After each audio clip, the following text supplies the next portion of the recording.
हंस के देखलुए जान दिलवा में चाहत हो गई।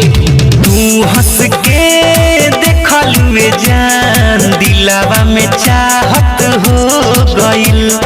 तोहरा प्यार में पागल और तुहरा प्यार में पागल ई दीवाना हो गई। तू हंस के देखलुए जान दिलवा में चाहत हो गई। तू हंस के देखलुए जान दिलवा में चाहत हो गई।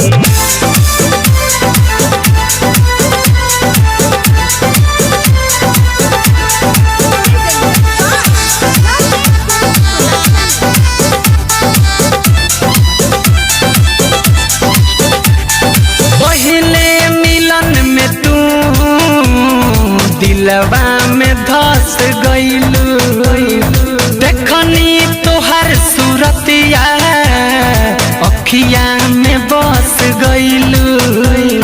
ए जान पहिले मिलन में तू दिलवा में धस गइलू देखनी तोहर सूरतिया अखिया में बस गइलू।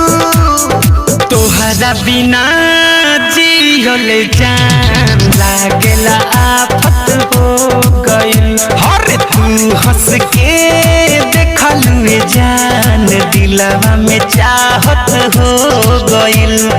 तोहरा प्यार में पागल तोहरा प्यार में पागल ई दीवाना हो गई। तू हंस के देखलुए जान दिलवा में चाहत हो गई। अरे तू हंस के देखलुए जान दिलवा में चाहत हो गई।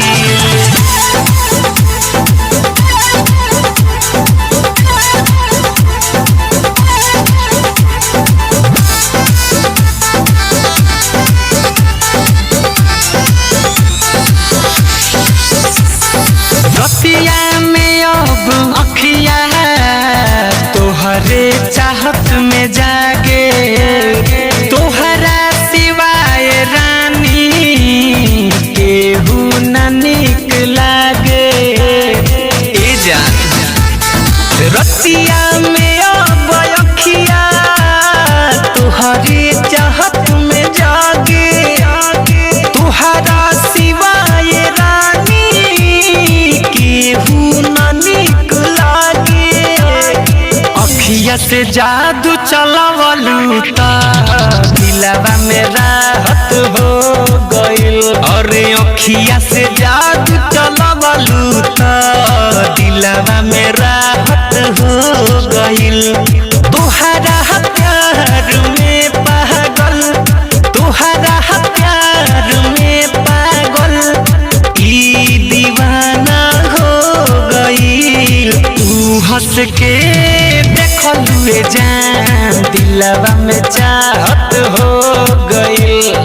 तू हंस के देखलुए जान दिलवा में चाहत हो गई।